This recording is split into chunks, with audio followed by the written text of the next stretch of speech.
diamo appuntamento a tutti i nostri ascoltatori ogni sabato sera alle 20:30, dalle 20:30 alle 23, con Roberto Pintore sottoscritto, con Filippo Cagalli alla regia, e tutti i nostri risultati, cronache, commenti, interviste, il tutto in diretta. Ricordo infine che Radio RCS è la radio ufficiale di Mar Milanza Verona, quindi ogni domenica sera dalle nostre frequenze 101,5 e 98,6 potete ascoltare tutte le gare sia in diretta che per quanto riguarda l'esterna, le partite in esterna.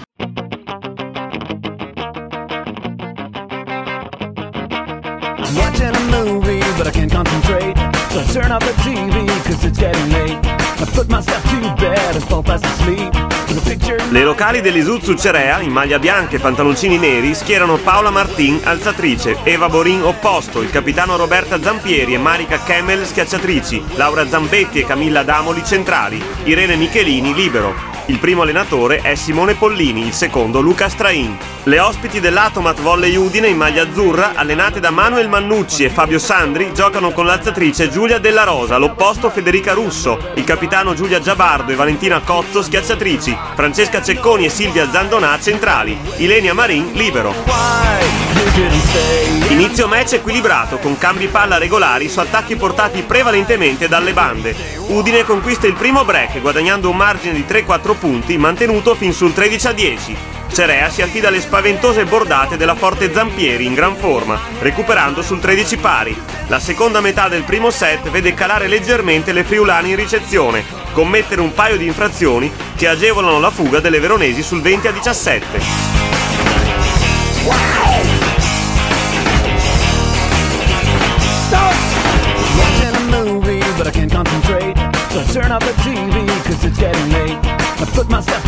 Zampieri e Kemmel colpiscono a ripetizione, l'ace della Damoli spinge le locali sul 24-18. La veemente reazione delle ospiti, a segno con Cozzo, Pozzer e la battuta a punto della Zandonà, riavvicina l'Atomat a -2, ma il primo tempo vincente di Laura Zambetti chiude la prima frazione sul 25-22 per l'Isuzu Cerea.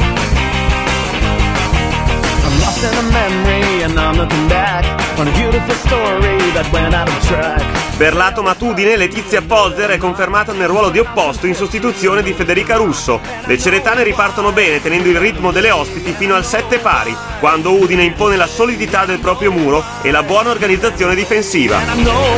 Le friulane forzano il servizio individuando e mirando di continuo il libero veronese che viene messo in palese difficoltà. Le ospiti prendono il comando sull'11-7, ma le locali reagiscono creando pressione alla ricezione avversaria che perde qualche colpo.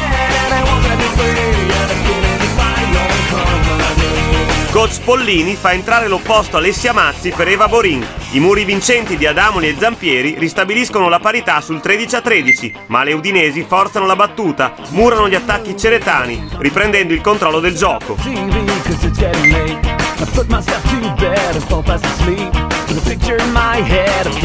La ricezione veronese va in affanno, l'attacco del Cerea non riesce a passare e Udine allunga sul 22-16. Le ragazze di coach Mannucci gestiscono agevolmente il vantaggio, aggiudicandosi il secondo set per 25-18 con l'ultimo punto di Silvia Zandonà.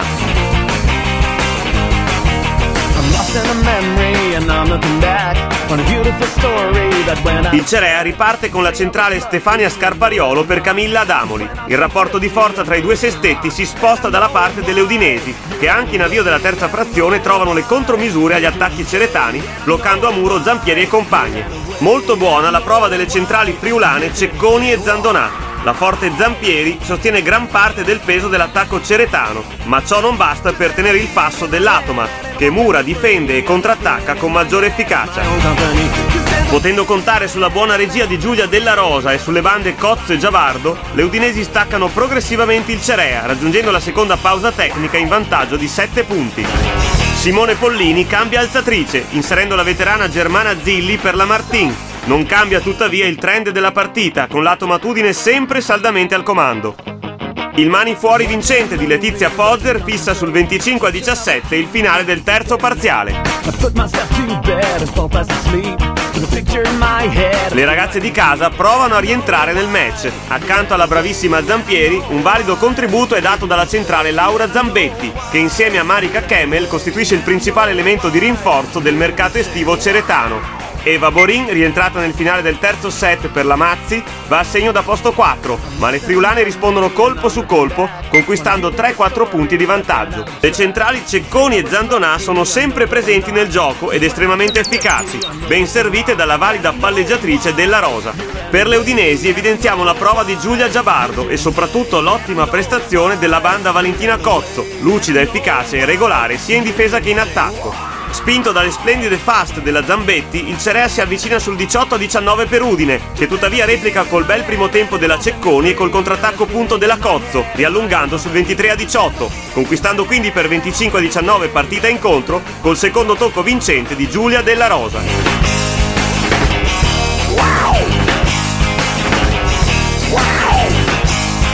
Dopo un primo set in cui abbiamo rotto il ghiaccio, abbiamo visto un po' la squadra, visto l'attaccante sicuramente temibile ma molto brava, meritevole di ogni complimento, abbiamo migliorato la difesa e dunque rafforzando anche il servizio, come ci aveva suggerito il nostro allenatore, abbiamo potuto fare una buona prestazione e prendere questi 3 punti che insomma tanto speravamo. Il primo set è stato portato a casa, poi la partita ha preso... si è svoltata per loro, non siamo riusciti a recuperare nonostante tutti i set siano stati abbastanza tirati e purtroppo è andata a finire 3-1 per loro. Speriamo nelle prossime partite perché abbiamo bisogno di recuperare punti e di salire dalla zona rossa. Noi abbiamo sofferto complessivamente in fase di cambio palla, abbiamo sofferto tanto in ricezione dove abbiamo preso molti punti di rete oltre ad aver ricevuto male. Abbiamo fatto una partita giocando sempre in affanno su ogni azione, con un gioco complessivamente scontato. Non siamo riusciti nel prepararci a muro e difesa dopo non aver messo giù la palla in cambio palla e sistematicamente il punto andava sempre a loro. Ovviamente noi abbiamo l'obiettivo di salvarci, quale unico obiettivo sarà durissima perché comunque il salto di categoria è molto forte. Abbiamo avuto anche dei problemi nelle ultime 2 settimane, come tutti penso dovuti all'influenza, e facciamo fatica a trovare scioltezza di gioco, fluidità. È chiaro che però i risultati che non vengono non aiutano e quindi la strada si fa abbastanza in salita. Dobbiamo cercare di essere tranquilli, non disperare e non soprattutto pensare che tutto il lavoro che potremo fare quest'anno sia comunque inutile.